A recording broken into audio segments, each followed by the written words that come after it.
नमो भगवते तस्मै श्री कृष्णायात भूत कर्मणे रूप नाम विभेदे न जगत कीर्ति यो यतः प्राकृत धर्मानाश्रयम प्राकृत निखिल धर्म रूपमिति निगम प्रतिपाद्यम यत्तच्छुद्धम सा कतिस्तौमि ओ नंद कुमारो में स्वामिने वृषभानुजा कृतार्थो हम नौ उपस्थित प्रभु श्री बालकृष्णलालजीना सानिध्यमां परम भगवदीय एवा सर्वे तिनेमल्लीमां बैठेला वैष्णव प्रिय श्री श्रीकांतभाई गांधी उपस्थित श्री बालकृष्णलालजी हवेली ट्रस्टना सर्वे पदाधिकारीओ मणिनगर महिला मंडलना सर्वे वाला बहनों आंतरराष्ट्रीय पुष्टि मार्गीय वैष्णव परिषद तथा श्री बालकृष्णलालजी हवेली ट्रस्ट द्वारा आ मंगल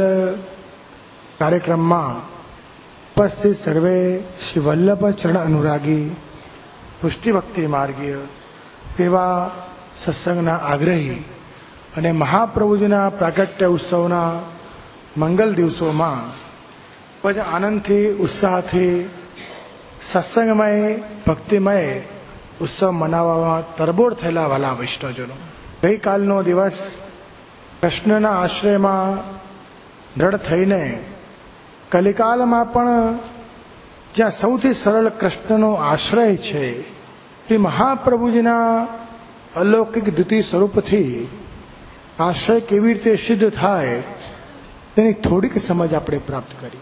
टूंकमां समझीए तो श्रीमद भागवतजीना आधारे सर्ग विसर्ग घणी बधी लीलाओ प्रभु करे छे। कि महाप्रभुजी समझावे छे कृष्णनी लीला तो घणी छे पण कृष्णनो आश्रय तो एक ज छे। लीलाओ अलग अलग विविध होई शके पण आश्रय तो एक ज जोईए ने। एम अहींया जे मिश्र स्वरूपे गोवर्धन यागनो जे क्रम आपने गई काले समझाव्यो कृष्णाश्रयनो मुख्य आधार अहींया गोवर्धन याग आपणे मानी रह्या छे के जेना आधारे आ संपूर्ण लीला प्रकट थई। 7 दिवस सुधी ज्यां प्रभुए व्रजभक्तोने पोतानी शरणमां राख्या अने एक एक दिवस एक एक अन्याश्रयो जे गोपीजनोना हता ते संपूर्ण दूर कर्या अने छेल्ली लीलामां समझाव्युं के आ सर्वे याग आ इंद्र याग अने गोवर्धन यागनी लीला એટલા માટે જ હતી। કૃષ્ણ ગોપીજનને સમજાવે છે કે તમારું મન તો મારામાં છે જ પણ જોડે તમને બાધક છે તમારા અન્યાશ્રય। તમે સંપૂર્ણ સમર્પણની વ્યાખ્યાને સંપૂર્ણ આધાર મારામાં રાખો એટલે જ આ લીલા કરી છે। જ્યારે ગુસાઈજી પ્રકટિત સેવા પ્રકારમાં આપણે દૃષ્ટિ કરીએ તો સમજાય કે વારંવાર ઉત્સવો આવે, વારંવાર મહોત્સવ આવે ને વારંવાર ભક્તો ભગવાનને મળતા જાય। ક્યારે રાસમાં તો ક્યારે ખેલમાં, ક્યારે વસંતમાં તો ક્યારે દાનમાં, ક્યારે અન્નકૂટના માધ્યમથી, ક્યારે હિંડોલાના માધ્યમથી, ક્યારે રથયાત્રાના માધ્યમથી કોઈ ને કોઈ માધ્યમ તમને કૃષ્ણની જોડે લાવે છે। આ લીલા શું છે? વારંવાર આપણે રાહ જોઈએ ક્યારે આ ઉત્સવ આવે ને આપણે દર્શન કરવા જઈશું, આ ઉત્સવ આવે ને આપણે આ કાર્યમાં જઈશું, આ ઉત્સવ આવે ને આપણે બેઠકજીમાં જઈશું। તો ઉત્સવોની પરંપરાને ઉત્સવનો માર્ગ કેમ છે?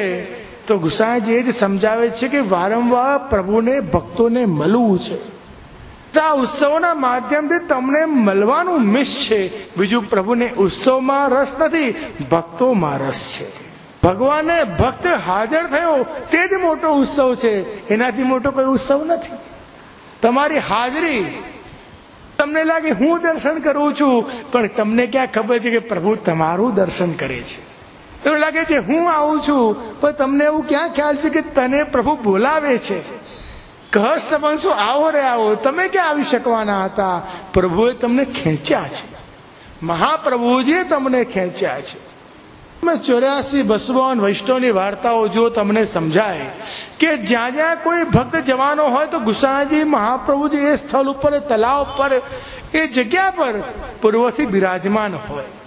જેને સનાથ કરવાનો હોય, જેની પર કૃપા વિચારવાની હોય તો એ સમયે શ્રી વલ્લભ ત્યાં પ્રત્યક્ષ બિરાજતા હોય। આ જ કારણ છે કે વારંવાર જીવને સ્નાત કરીને, દ્રષ્ટિ કરીને, અલૌકિક ઐશ્વર્યનું દાન કરીને એ જીવને કૃતાર્થ કરવામાં આવે છે. તો ગઈકાલે આપણે આ સમજી ગયા. પૂર્વમાં અમારા શ્રીકાંતભાઈએ બહુ સુંદર વાત કરી. ગઈકાલની વ્યાખ્યા બહુ ટૂંકમાં બહુ સુંદર સમજાવી કે ખરેખર કૃષ્ણને મેળવવા સહેલા છે, પણ ભક્તિ મેળવવી અઘરી છે. બહુ સીધી ને બહુ સચોટ વાત એમણે કરી, અને બહુ સાચી રીતે. કારણ કે કૃષ્ણનું સ્વરૂપ તો બહાર પણ મળી જાય, પણ એને પ્રગટ પુરુષોત્તમ બનાવનાર, એને ખેલતો બોલતો કરનાર ભક્ત જોઈએ ને. કૃષ્ણનું ચિત્રજી, કૃષ્ણની મૂર્તિ, કૃષ્ણનું સ્વરૂપ તો અવેલેબલ છે, તમે ચાહો ત્યાંથી પ્રાપ્ત કરી શકો છો. પણ શું ભાવ અવેલેબલ છે? શું ભક્તિ અવેલેબલ છે? નહીં. તો આ સમયમાં કૃષ્ણ મળી રહ્યો છે, એને ભજવા માટે ભક્તિ બહુ મુશ્કેલ છે. અને ભક્તિ શ્રી મહાપ્રભુજીની કૃપાનું દાન છે, કે દરેકની અંદર બ્રહ્મસભાના મંત્રના માધ્યમથી આપ દરેકની અંદર બિરાજમાન છે, બધાની અંદર છે. એ બીજ તો છે જ, અંકુરિત કરવા માટે બસ પોષણની જરૂર છે. અને જ્યાં તેને સહી પોષણ પ્રાપ્ત થયું ત્યાં ચોક્કસ અંકુરિત થશે.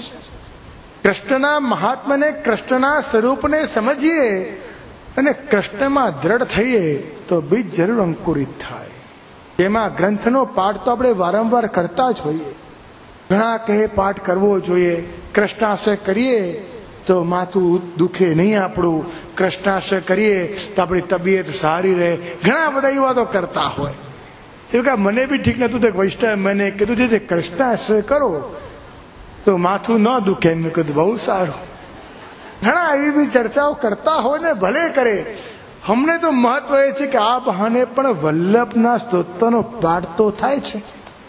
તમે આટલી ઘડી પણ અહીંયા આવ્યા છો, જેમ 2 ઘડી જીવ્યાના પ્રસંગ આવે છે, આટલી ઘડી પણ અહીંયા આવ્યા છે. એમાં શું તમે પ્રાપ્ત કર્યું ને શું ના કર્યુંની વાત પછી છે, પણ આ ઘડી પર તમે પુષ્ટિ ભક્તિ માર્ગી તરીકે જીવી તો ગયા.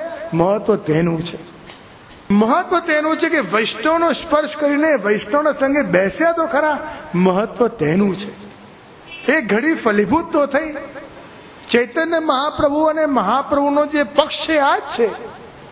મહાપ્રભુ જે કહે છે કે ગાયના સિંગ ઉપર રાયનો દાણો ટકે છે, એટલો સમય ભગવત નામ છૂટવું જોઈએ નહીં.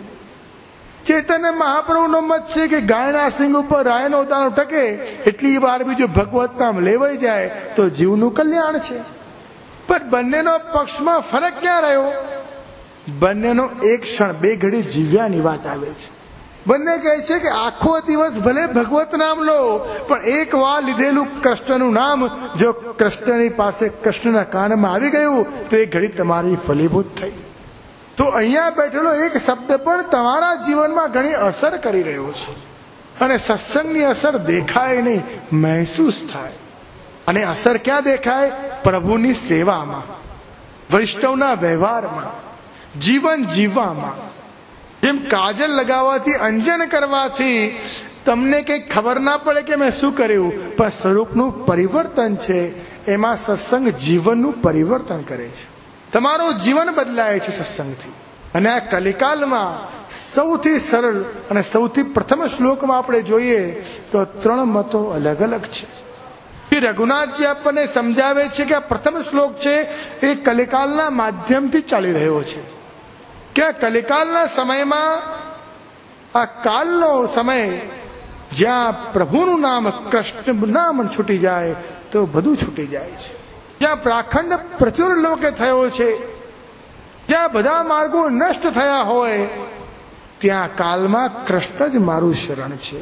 ત્યારે શ્રી હરિરાય મહાપ્રભુજી આજ્ઞા કરે છે કે કાલ ભલે પ્રચુર વધ્યો હોય, સર્વ માર્ગ નષ્ટ થયા હોય, પણ કલિકાલમાં જો એક સાધન છે તો એ ગુણગાન છે.